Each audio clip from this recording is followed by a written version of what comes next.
Seja muito bem-vindo a mais um Papo de Mercado. Eu sou Fábio Gomes. Meu nome é Leandro Rosadas e nesse Papo de Mercado a gente vai falar sobre... Tributação. Exatamente, Fábio. A gente vai falar sobre a parte que os empresários, donos de supermercado, atacarejo, hortifruti, casa de carne mais amam, que é pagar imposto. Para não dizer o contrário, né, Fábio? É verdade. Ele não quer pagar imposto, não. E como a carga tributária é alta? Nossa. E aí, Fábio, deixa eu te fazer uma pergunta, sério, na boa. Diz uma coisa pra mim. Dá pro cara ter lucro pagando 100% dos impostos? Dá sim. Então a gente vai falar sobre várias coisas que o cara pode fazer aqui. E aí eu tenho um monte de perguntas aqui que são muito relevantes, importantes, Fábio. Me diz uma coisa. A pessoa que está no Simples, qual o momento que um supermercado, casa de carne, atacarejo e tal, qual o momento o cara, porque a maioria deles abrem no Simples, né? Não necessariamente Sim. seria o melhor regime, mas a maioria deles, quando começam pequenos, acabam abrindo no Simples. E a pergunta é, qual o momento que esse cara teria que sair do Simples? É a primeira pergunta que eu queria que você respondesse aqui pro pessoal aqui meu do YouTube. E a segunda é, o que o cara precisa se preparar?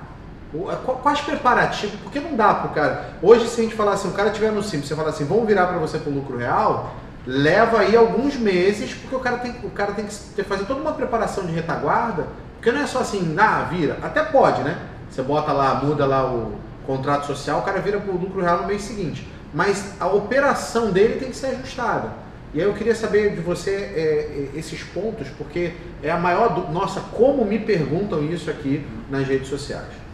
Bom, o momento para ele mudar para o lucro real é o momento em que ele esteja faturando mais ou menos acima de 150 mil mês. Porque, logicamente, que esse cara abriu o mercado para ele poder crescer, para ele poder aumentar a venda. Ninguém quer ficar pequenininho, todo mundo quer crescer. Então, a partir de 150 mil mês já é o ponto ideal para ele virar lucro real. O que ele tem que fazer? O que ele tem que fazer para virar lucro real? A palavra-chave aí é controle. Ele precisa aumentar o nível de controle. Então, se ele trabalhar no simples, às vezes ele não controla nada, não tem que mandar extrato bancário para o contador, não tem que fazer inventário de estoque, não tem que computar lá o que ele vendeu de cartão. No lucro real ele tem que ter controle disso tudo, porque senão ele vai pagar imposto a maior. Ele tem que ter controle. Então, no lucro, por que a gente fala 150 mil? Porque ele vai ter que gastar um pouco mais para melhorar os seus controles. Uma frase que eu uso muito, Leandro, todo controle tem um custo. Talvez vai ter que contratar uma pessoa para poder olhar meio período, um período inteiro, para poder organizar a loja, ter esses controles, tal, no sistema, lançar tudo no sistema que ele tem, né? Então a gente fala 150 mil por causa desse aumento do custo do controle. E o contador também vai cobrar um pouquinho mais caro, mas vale a pena porque a carga tributária dele vai, se ele estiver pagando tudo certinho, né, estiver trabalhando de maneira ética e tudo mais, a carga tributária dele vai cair sensivelmente. Sensivelmente, as pessoas não têm noção.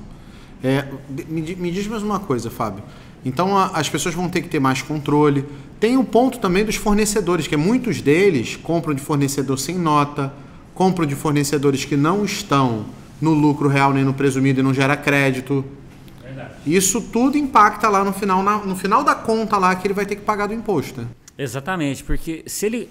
No lucro real, eu uso muito uma frase, né, que para cada R$1 de despesa, ele economiza no mínimo 24 centavos de imposto. Vamos falar de tributo, né, de tributos. Quais são esses tributos? É o imposto de renda da pessoa jurídica, que é 15%, e a contribuição social sobre o lucro, que é 9%.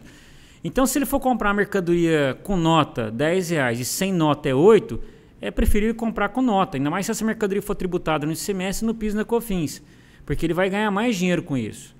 Então, e essa diferença com nota sem nota não é tão alta assim, às vezes não é 20% ou 30%. Mesmo se for 30%, às vezes vale a pena comprar com nota.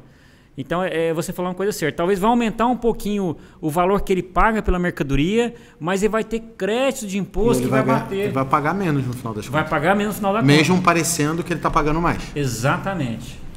Eu já fiz uma conta com um fornecedor que ele chegou e ele já estava no lucro real, ele não sabia disso, e aí ele não olhou quais as empresas que estavam no Simples no lucro real.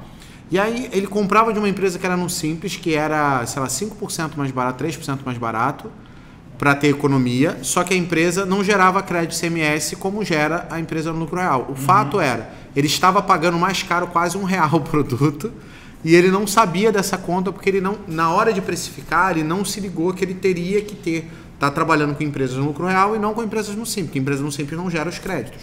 Exatamente. Até gera, mas é pouquinho, né? É bem baixo. Nesse caso, quando você comprar de uma empresa do Simples, né? Tem que vir lá no rodapé da nota uma informação dizendo que aquela empresa está no Simples Nacional e que ela vai gerar um crédito de X%, que esse crédito tem que bater com a guia do Simples que essa empresa está recolhendo. Se ele não colocar nesse campo lá de observações, né, no rodapé da nota, ele não pode pegar esse crédito. Ainda tem isso, então? Tem. Aí sai mais caro ainda. Nossa, imagina ficar olhando nota a nota se tem o opção de observação, se não tem. É meio complicado isso. Normalmente, quando eu já peguei cliente meu que estava no Simples e estava indo para o lucro real, a gente pegava todos os fornecedores, 100% deles, aí fazia um pente fino em cada um deles. Bem que hoje você já faz tudo por sistema, né? Sim. Hoje o teu software lá, que você tem boladão lá, aquele teu software boladão que você me mandou, sim, ele já olha quais são os fornecedores, sim, que estão no Simples, qual não tá, para o cara poder ou trocar ou mudar. Então, para mim, por exemplo, mudar para o lucro real não é só uma questão de imposto. Tem esse ponto-chave. O cara vai ter que substituir, ou parar de trabalhar, ou substituir aquele fornecedor para continuar tendo aquela mercadoria que ele está comprando. Se for um fornecedor que ele só compre com aquela pessoa, né? Por exemplo, produto natural, aqui no Rio, né? Não sei em outros estados, mas aqui no Rio era muito comum do fornecedor de produto natural ser no Simples, não ter lucro, não tá no lucro real. E aí não tinha outro fornecedor para ele comprar. Então ele teria que buscar outros fornecedores ou comprar direto da indústria e tal, para conseguir ter esse crédito, porque senão ficaria muito alto, acaba ficando muito mais alto o custo do produto. Engraçado, tem um exemplo de um cliente nosso que comprava ovo de codorna. E esse ovo de codorna, o fornecedor mandava para ele o ovo de codorna in natura, no entanto ele era em conserva. E o ovo de codorna in natura, ele não gera crédito de ICMS. Já o ovo de codorna, já, como é que fala, em conserva, ele gera ICMS, gera crédito. E aí ele discutiu com o fornecedor, cara, você está mandando ovo de codorna em conserva, mas você está mandando in natura. Está errado. Não, mas está certo. Aí o que aconteceu? A gente falou assim, ou você para de comprar do fornecedor, porque ele não está te gerando crédito, está errado, ou você vai ter que recolher o ICMS para ele, ou então você tem que arrumar um fornecedor que vai te gerar crédito ICMS nesse sentido. O que aconteceu? Ele arrumou um fornecedor que está comprando pelo mesmo preço e gerando crédito para ele. Então ele saiu da inércia, né? Ele foi da zona de conforto, né? No final das contas, esse é o ponto-chave que muitos donos de supermercado não se preocupam. Tem um outro ponto, Fábio, que eu tô aproveitando que você veio aqui pro meu canal para a gente poder falar.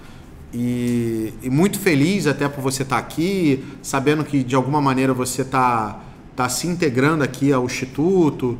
Para quem não sabe, vou fazendo spoiler, tá? Já vou fazer spoiler, não quero nem saber, estou fazendo e acabou.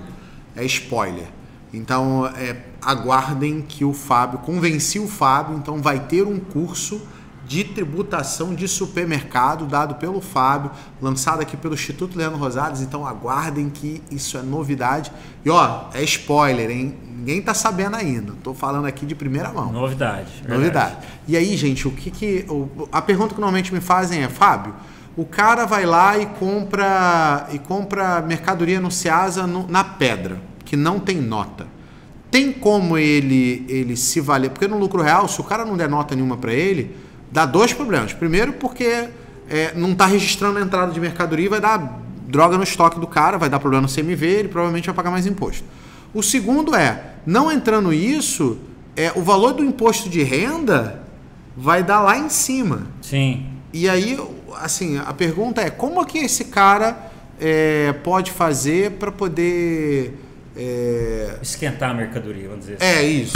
A mercadoria está realmente dentro da loja dele, fiscalmente falando, né? Então, a famosa pedra, né? Ele vai comprar da pedra, não tem nota.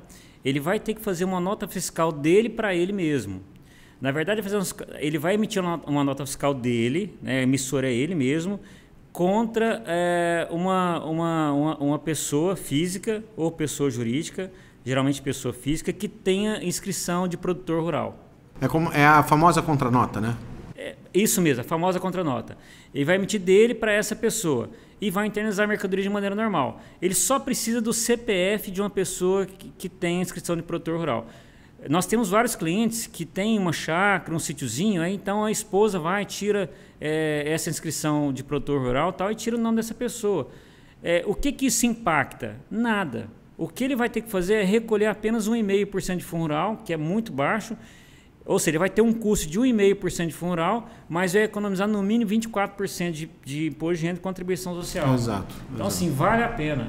Fora não deixar o estoque dele lá no final para o contador poder ajustar todo errado, que só está saindo, de repente a mercadoria está se teletransportando, porque não tem registro de entrada, mas vai ter registro de saída. Né? Não, e o pior, vou até contar uma história aqui, nós tivemos um cliente uma época aí que a gente, né, depois que assumiu ele, a gente orientou o cliente.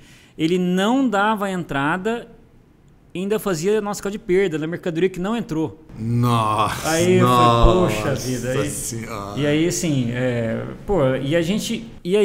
o que é interessante nisso, Leandro, é que a gente pode ajudar muito esse cliente. Porque às vezes, né, eu lembro do meu pai foi comerciante a vida inteira, o quanto eu hoje poderia ajudar mais o meu pai naquela época, né? E faz alguns anos já. Então, a nossa missão, né, a minha missão pessoal, inclusive, é poder realmente ajudar as pessoas. Aquilo que eu sei, aquilo que eu formei, aquilo que eu estudei, aquilo que eu dei aula durante muitos anos, eu quero passar isso para o meu cliente, para o empresário que é cliente nosso. Porque eu entendo que assim eu vou estar ajudando ele, eu vou estar ajudando a família dele, eu vou estar ajudando os funcionários dele. E isso dá uma satisfação muito grande na gente, você entende? Você levar conhecimento para as pessoas é algo que não tem preço, né? É isso, é fato. É exatamente esse o ponto. E tem outro também, outra pergunta que me fizeram, né? Eu aproveito aqui que eu também vou tirando minhas dúvidas, né? O pessoal vai lá e compra boi. Aí compra o boi na fazenda. E aí ele fala, e aí? Como é que ele faz? Porque ele não tem nota, né? Não veio de frigorífico. Se eu não me engano, se você mandar para um abatedouro, o abatedouro te emite a nota. Mas assim, como que ele poderia resolver esse problema? Porque senão ele fica também sem nota de entrada da carne, né? É a mesma situação da pedra, só que é mais complicado um pouco. No caso, esse procedimento ele varia de estado para estado. Né? No caso do hortifruti, não. Como é um imposto federal, o fundo rural, então é tranquilo. Agora, nesse caso, o que vai impactar o ICMS? Em alguns estados, né, aí, como a gente está atuando hoje em 8 estados, eu vou lembrar aqui de um estado, não sei se acho que é São Paulo, nesse processo aí. O supermercado tem que emitir uma nota fiscal, às vezes o produtor rural também não tem nota, e vai ter que emitir uma nota desse boi indo para o matador, lá para terceirizar, para matar o boi, né? E depois o matador vai ter que emitir uma nota para o supermercado. Então, aí, Leandro, eu preciso pesquisar um pouquinho mais. Até eu respondi um cliente há 1 ano e meio atrás, depois acabei me esquecendo. Mas praticamente são quase que 3 notas que são emitidas para cobertar essa mercadoria. Então, uma é do boi saindo da fazenda, indo para o matadouro, e outra é saindo do matadouro, indo para o estabelecimento, para o supermercado. E de lá, eu acho que ele tem que emitir outra nota. Acho que são 3 notas ao todo que são emitidas. E tem uma série de processos que tem que ser feito. Esse caso é bem complexo, não é muito simples. Aí cada estado tem a sua legislação. Entendi. Mas dá para fazer? Não, dá para fazer tranquilamente. Isso dá. Se o cara cai isso no colo lá na tua contabilidade, vocês dariam para fazer? Dá para fazer. Só que tem procedimento específico para poder legalizar esse processo. E até meio complexo, porque em alguns casos, né, a gente já orientou alguns clientes que ficam num lugar onde não tem matador, né, não tem nada. E aí o que eu faço, Fábio? Cara, você vai ter que assumir o risco aí e contar com o bom senso do fiscal se ele tivesse te fiscalizar. Então, em algumas cidades são muito distantes, não tem como, não tem jeito. Como é que eu vou vender carne? Né? Então, em alguns casos, a gente fala para o cliente para poder assumir o risco nesse sentido. Porque a não ser que ele abra um matador. Né? Exatamente. Abra uma... para poder tirar uma nota de... Interessante. Eu perguntei porque é uma dúvida, as pessoas perguntam isso para mim direto. Tem mais coisa, Fábio? Tem um monte de coisa, né? O que mais tem é informação em relação a isso. Você está me mostrando esses dias aqui, Fábio passou uns dias aqui no Rio com a gente. E aí eu tenho uma dúvida importante, Fábio. Me diz o seguinte. Os impostos realmente impactam na precificação do produto, cara? Impactam demais, mas muito. Inclusive, no nosso material de treinamento, eu peguei 6 estados, acho que foi 6 ou 7 estados. Eu peguei um produto, né?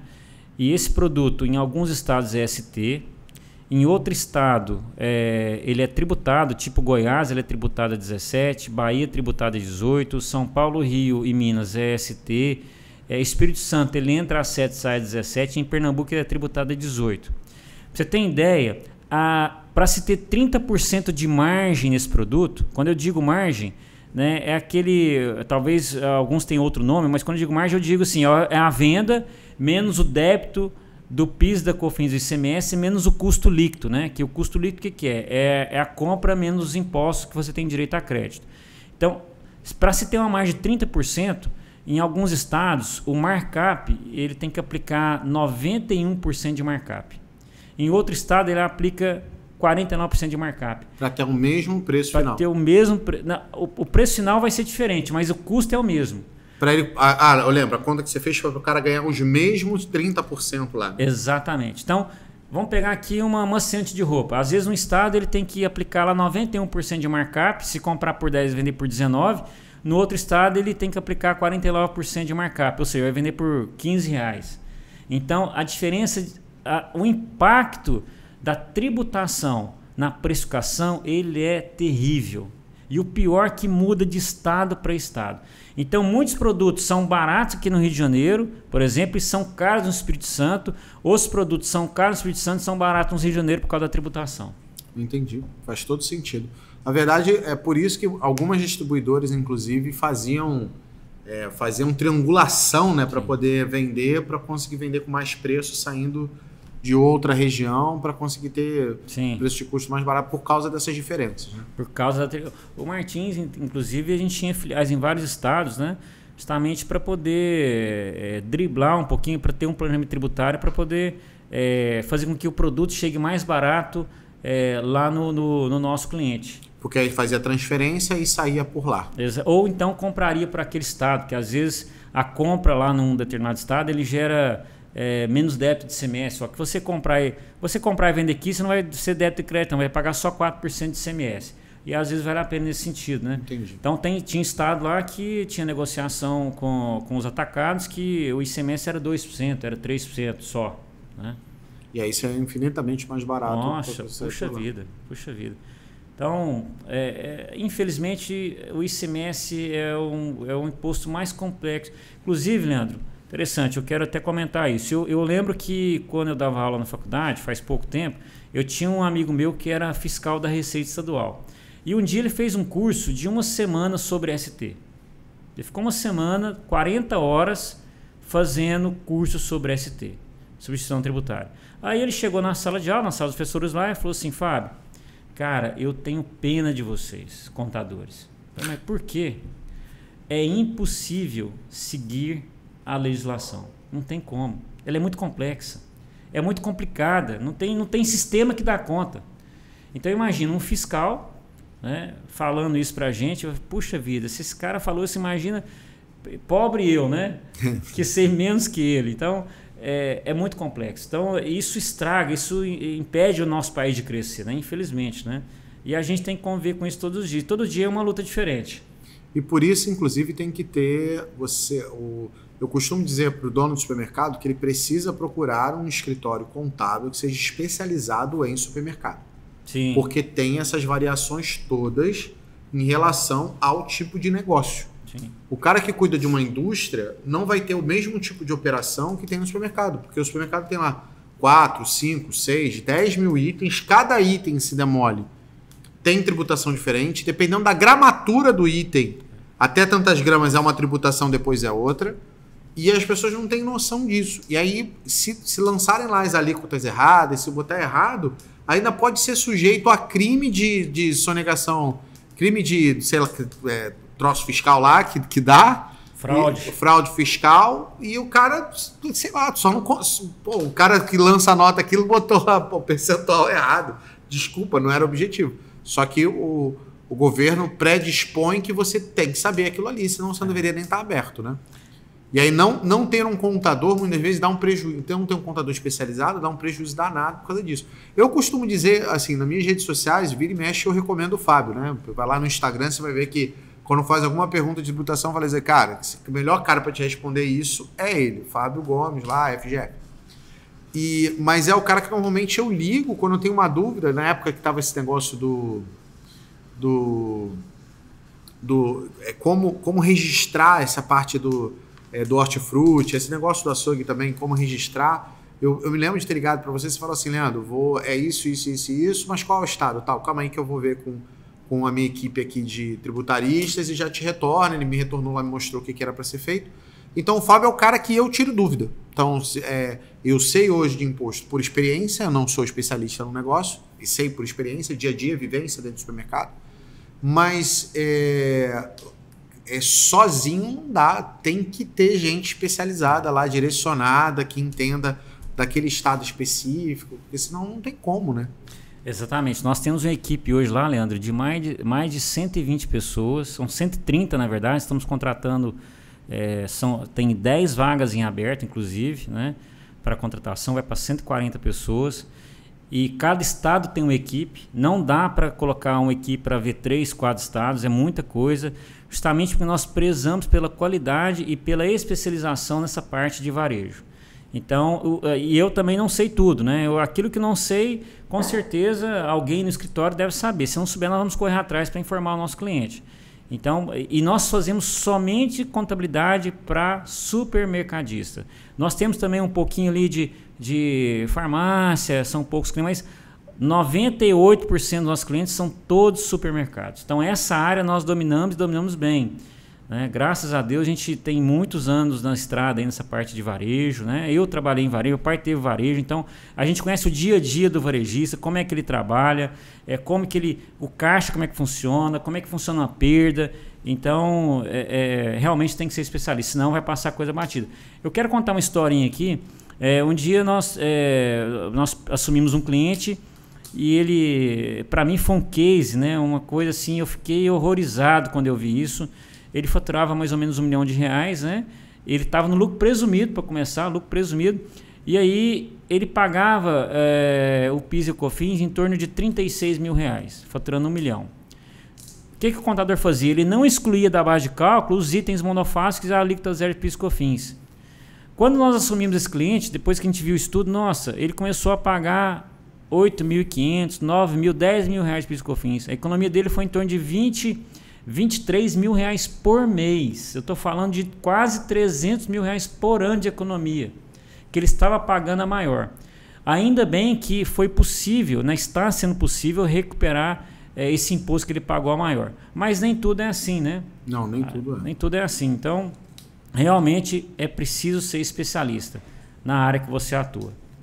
Excelente. E Fábio, sabendo disso tudo, muitas empresas têm medo de sair do simples para o lucro real por causa da folha de pagamento, que fica mais cara, se eu não me engano, não é? Sim, fica um pouco mais caro. No entanto, Leandro, hoje a carga tributária de uma empresa no simples, se ele faturar acima de 1.800.000 até 3.600.000 por ano, né, que fica ali na quarta faixa, ele vai pagar de alíquota efetiva, ou seja, aquele que efetivamente está pagando, vai pagar em torno de uns 10, 9,5% até 11% sobre a sua venda. Aí não fecha a conta, pô. Exatamente.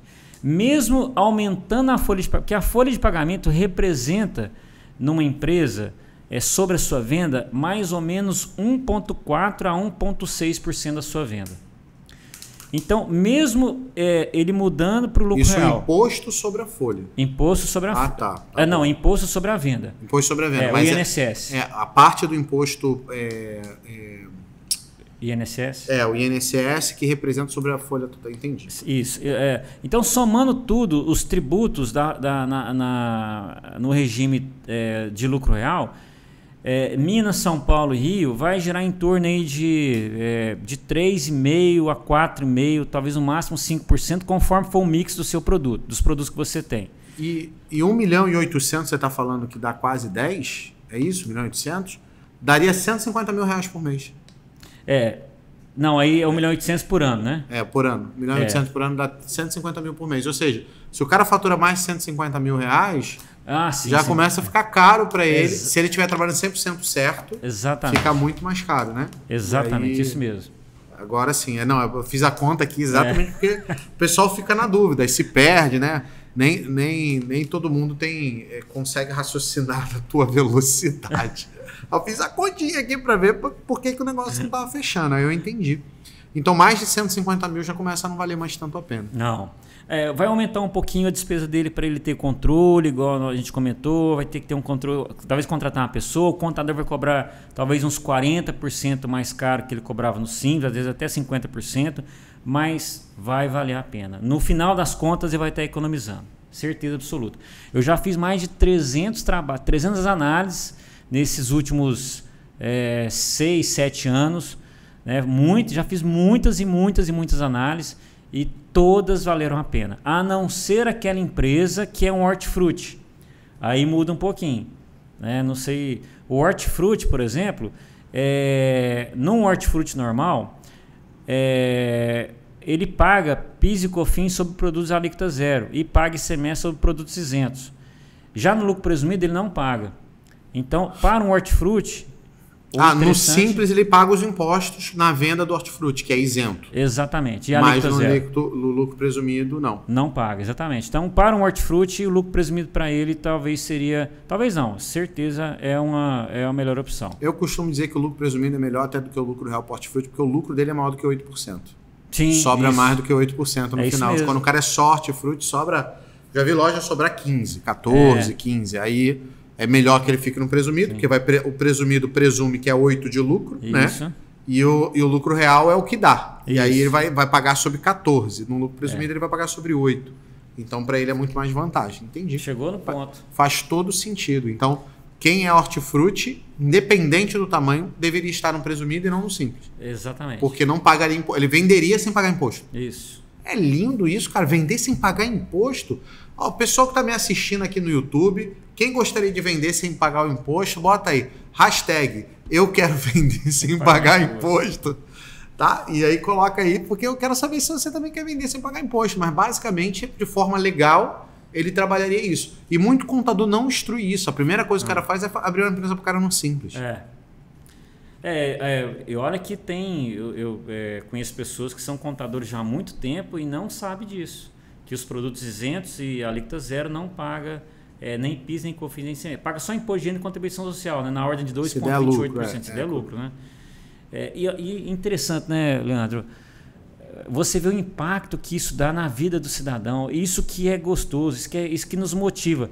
Porque se você mudar o cara do simples para o lucro presumido, ele vai ter uma economia talvez de R$200 mil no ano.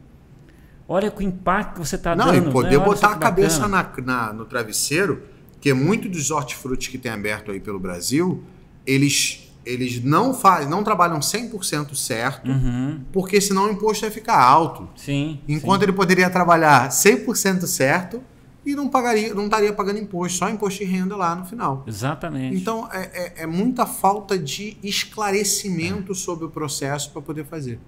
E olha que meu canal no YouTube tem muita gente de hortifruti. Aí, galera do hortifruti, lucro presumido, tá? Sai do simples aí que você tá fazendo cagada. É verdade. Pagando mais imposto. Pagando mais imposto não é o objetivo. Fábio, deixa eu te fazer mais uma pergunta aqui. Eu sei que a gente já tá... o tempo aqui já tá quase estourado, mas deixa eu te fazer uma pergunta importante, porque é algo que as pessoas vivem perguntando, né? Teve um dono disso. Eu fui para uma rede de supermercados e entrou essa discussão, né? Porque todo fornecedor quer dar bonificação, dizendo que bonificação é melhor e tal. De cara, matematicamente, eu sei que o fornecedor quer dar bonificação porque ele dá bonificação a preço de venda e não a preço de custo. Então ele está dando um percentual menor do que ele diz que dá, realmente falando, porque ele tem economia ali da diferença entre o custo e o lucro ali daquele produto. Mas o ponto-chave é, o que é melhor, cara? Bonificação ou desconto financeiro? E por quê? Então, nós fizemos uma análise nós fizemos uma DREzinha, né, para saber qual que é o melhor, se é bonificação, se é desconto financeiro ou se é desconto incondicional, que é aquele desconto comercial que hoje praticamente não existe mais, né? Então, dessas 3 modalidades, nós pegamos as 3 modalidades para 3 tipos de produto. Olha só, então a coisa complicou mais um pouco. Nós pegamos o desconto, a bonificação para produtos isento de ICMS, para produtos monofásicos e alíquota PIS/COFINS. E pegamos também a bonificação para produtos ST e bonificação para produtos tributados. Então, para cada uma da modalidade, tinha 3 DREzinhas. Então, olha só a complexidade que ficou o estudo. E chegamos à conclusão que o melhor de todos é o desconto financeiro. O melhor deles é o desconto financeiro. Por quê? Porque no desconto financeiro, você vai pagar a alíquota de 4,65% de PIS e COFINS e o imposto de renda e contribuição social de 24%. Já na bonificação, você vai ter o crédito de PIS e COFINS lá e vai ter o débito também quando você vender. Então sai mais caro um pouco. Então, pelo estudo que nós fizemos, eu tenho essa DREzinha já no meu computador, aqui eu mostro por que o desconto financeiro é mais interessante. Para esses 3 casos. Então, independente se a mercadoria for ST, se ela for alíquota zero de PIS e COFINS, se ela for monofásica de PIS e COFINS... O desconto financeiro é melhor. É melhor. Independente do desconto financeiro, vai ser sempre a melhor opção. Na bonificação, então, o cara paga, tem uns impostos inseridos em cima daquilo ali que acaba não aproveitando. Não vai valer a pena. E são detalhes, tá? E aí, vamos pensar na ótica do atacadista. Ele manda a mercadoria bonificada e para ele essa mercadoria ela vem a custo zero. Ou se ele reduzir o preço de venda do produto, né? Porque, por exemplo, por que você paga ICMS e PIS e COFINS? Porque você vende o seu produto com a margem. Se você vendesse o produto pelo mesmo preço que você comprou, você não pagaria nem PIS nem COFINS em ICMS. Dá zero. Dá zero. Então, para o atacadista, de repente, é melhor ele vender um produto dando desconto nesse sentido. Porque ele não vai pagar nem PIS nem COFINS em ICMS. Então, por isso que às vezes ele não quer dar o desconto financeiro. Ele prefere dar a bonificação do que o desconto financeiro. Exatamente. Então, assim, aí você tem... Aí você tem que olhar sempre os 2 lados, de quem está vendendo e de quem está comprando. Mas para quem está comprando, uma oportunidade que eu tiver, eu quero mostrar essa DREzinha para o pessoal, né? E provar que realmente o desconto financeiro ele é mais interessante para o supermercadista. Se vocês quiserem que a gente traga aqui para o meu canal do YouTube, aqui para minhas redes sociais, que o Fábio mostre essa DRE, bota aqui, hashtag mostra Fábio. Bota aí, hashtag mostra Fábio. Se a gente tiver uma quantidade aqui absurda de hashtag mostra Fábio, o Fábio vai abrir aqui a DRE do estudo dele, tá? Pronto. Agora é com vocês, tá bom? Beleza? Pode ser, Fábio? Beleza. Aí combinado. o Fábio mostra aqui. Pronto. Hashtag mostra Fábio. E eu quero ver, hein? Não sei o momento que vocês estão assistindo esse vídeo, bota aí a hashtag mostra Fábio. Show de bola. E então, gente, assim, se vocês quiserem que o Fábio volte aqui, eu pedi para que a gente fizesse esse papo de mercado aqui, porque é uma sumidade de conhecimento. Cada vez que eu converso com o Fábio, eu estou necessariamente aprendendo alguma coisa nova. Então, eu queria fazer uma coisa com vocês. Se vocês quiserem que o Fábio volte, eu adoro esse negócio de hashtag, então eu vou fazer. Então, se vocês quiserem que o Fábio volte, é só colocar aqui no campo de comentários, hashtag volta Fábio. E aí, dependendo da quantidade de hashtags volta Fábio que tiver aqui, eu trago o Fábio de novo para vir aqui e aprofundar em alguns dos temas de tributação, para vir aqui trazer conhecimento para vocês. E espero que vocês tenham gostado desse papo de mercado. Se gostaram, não deixem de curtir e compartilhar esse vídeo, porque o meu objetivo sempre é fazer com que você vá muito mais longe e fazer com que os seus resultados melhorem cada vez mais. Forte abraço e até o próximo Papo de Mercado. Valeu!